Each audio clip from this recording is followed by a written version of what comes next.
سفر میں آپ اپنے میزبان آفتاب احمد خانزادہ کے ساتھ ہیں۔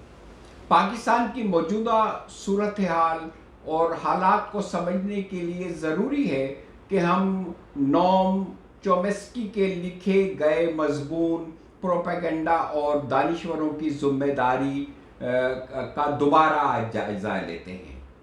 وہ لکھتا ہے، پروپیگنڈے کی جدید تاریخ کا آغاز ہم کہہ سکتے ہیں کہ ووڈرو ولسن انتظامیہ کے دور سے شروع ہوا۔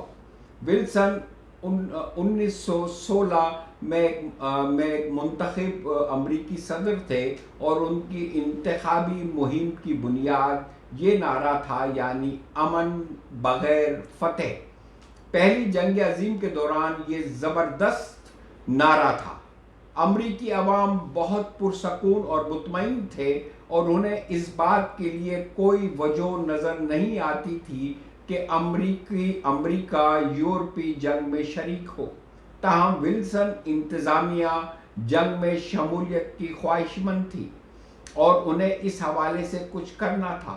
اس کے لیے انہوں نے ایک پروپیگنڈا کمیشن قائم کیا جس کا نام کریل کمیشن تھا، جس نے 6 ماہ کے مختصر عرصے میں ایک انتہائی پرسکون اور مطمئن قوم کو ہیجان انگیز اور جنگ کی خواہش مند قوم میں تبدیل کر کے رکھ دیا، جو جرمنی اور اس سے وابستہ ہر شے کو تباہ کرنے پر آمادہ ہو چکے تھے۔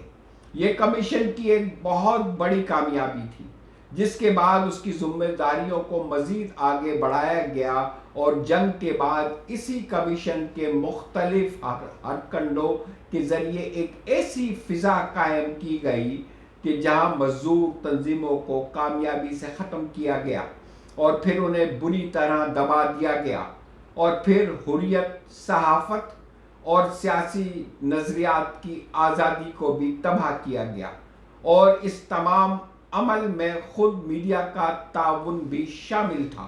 اور نہ صرف یہ کہ بلکہ بہت سے کاروباری اداروں نے اس منظم پروپیگنڈے کو کامیابی سے آگے بڑھانے میں نمایاں کردار ادا کیا۔ ولسن کی اسی پروپیگنڈا مشین میں جن لوگوں نے بڑھ چڑھ کر حصہ لیا ان میں ترقی پسند دانشور بھی شامل تھے۔ اگر آپ کبھی غور سے میڈیا پر اٹھائے جانے والے نعرے اور سوالات دیکھیں تو آپ پر یہ بھیانک انکشاف ہوگا کہ یہ سب اندر سے کھوکھلے ہوتے ہیں، یعنی معنویت سے خالی۔ یہ پروپیگنڈے کی ایک کامیابی ہوتی ہے کہ اس طرح کے سلوگن تیار کرو جس کی مخالفت کوئی نہ کر سکے۔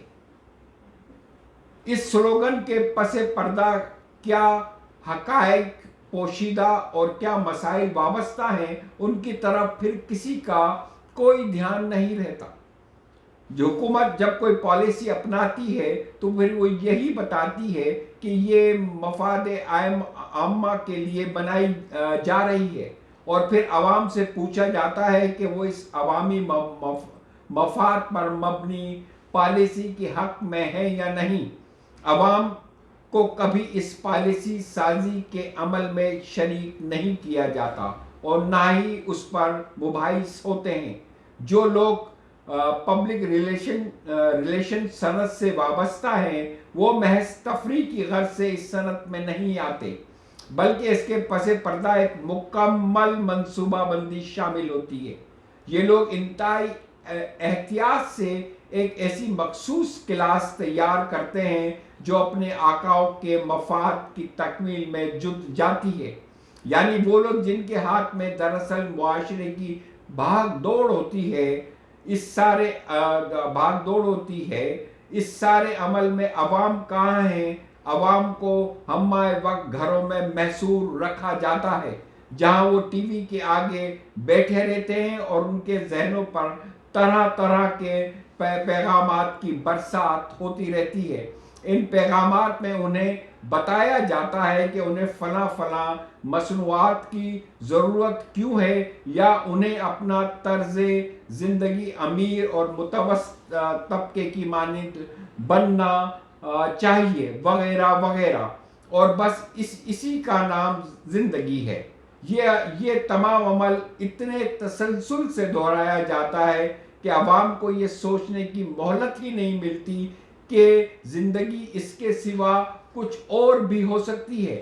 جب میڈیا آپ کے مکمل کنٹرول میں ہو، تعلیمی نظام آپ کے مرضی کے مطابق ہو اور دانشور طبقہ لکیر کا فقیر بنا رہنے پر راضی ہو، تو پھر آپ کچھ بھی حاصل کر سکتے ہیں۔ اس کی ایک مثال یونیورسٹی آف میساچیوسیٹس کے ایک سروے سے سامنے آتی ہے۔ جب یونیورسٹی کی جانب سے جائزہ رپورٹ کی تیاری کے دوران لوگوں سے سوال کیا گیا کہ ان کے خیالات میں ویتنام جنگ میں کتنے افراد زخمی و ہلاک ہوئے ہوں گے، تو رائے عامہ کے مطابق جواب اوسطاً 1,00,000 کے لگ بھگ تھا۔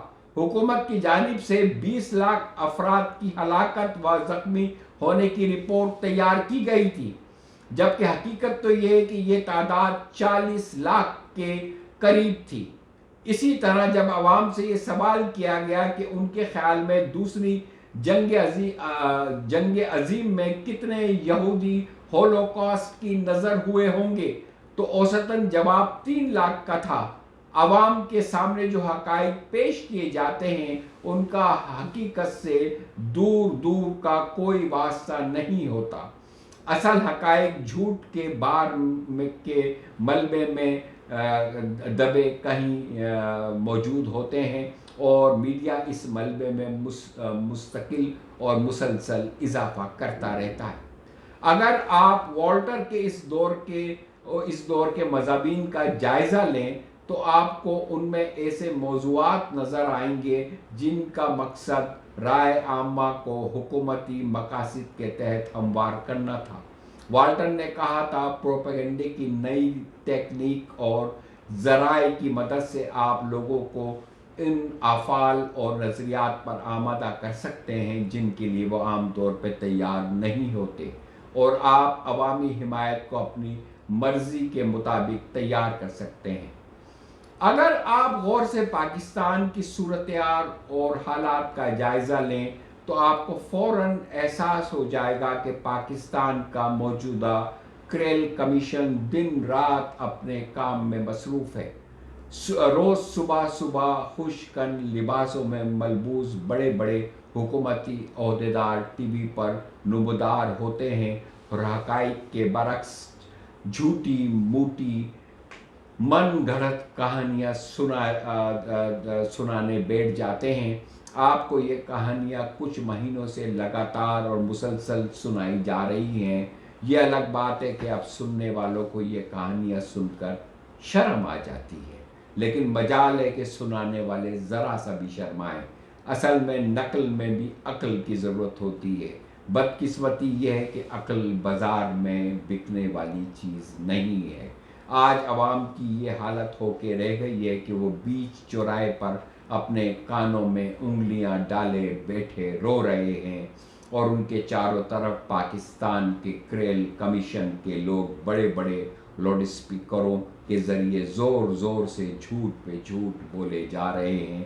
ہم سب پر کریل کمیشن کے پروپیگنڈا میزائل روز چھوڑے جا رہے ہیں، لیکن ہمارے موجودہ کرتا دھرتا یہ سچائی بھولے بیٹھے ہیں کہ کرائے پر دستیاب لوگ کبھی بھی اپنے الفاظوں میں سچائی کا رنگ نہیں بھر سکتے ہیں۔ یہ کرائے پر دستیاب لوگ کبھی بھی عام لوگوں سے زیادہ سمجھدار اور ذہین نہیں ہو سکتے ہیں۔ اس لیے آپ ایک کریل کمیشن تو کیا سینکڑوں کریل کمیشن بنا لیں، لیکن وہ جھوٹی کہانیاں کبھی بھی سچی کہانیاں نہیں بنا سکیں گے۔ لوگ بازاروں، سڑکوں اور گھروں میں بیٹھ کر ان کرائے پہ دستیاب لوگوں کا سر عام مذاق اڑا رہے ہیں۔ ان کی کہانیوں کی اب لوگوں کے نزدیک لطیفوں سے زیادہ اہمیت اور حقیقت نہیں رہی ہے۔ اس لیے خدا را لوگوں کو بیوقوف سمجھنا بند کر دو۔ لوگ آپ سے اور آپ کے کرائے پر دستیاب لوگوں سے زیادہ عقل مند اور سمجھدار ہیں۔ خدا حافظ۔ اپنا اور اپنے پیاروں کا بہت خیال رکھیے۔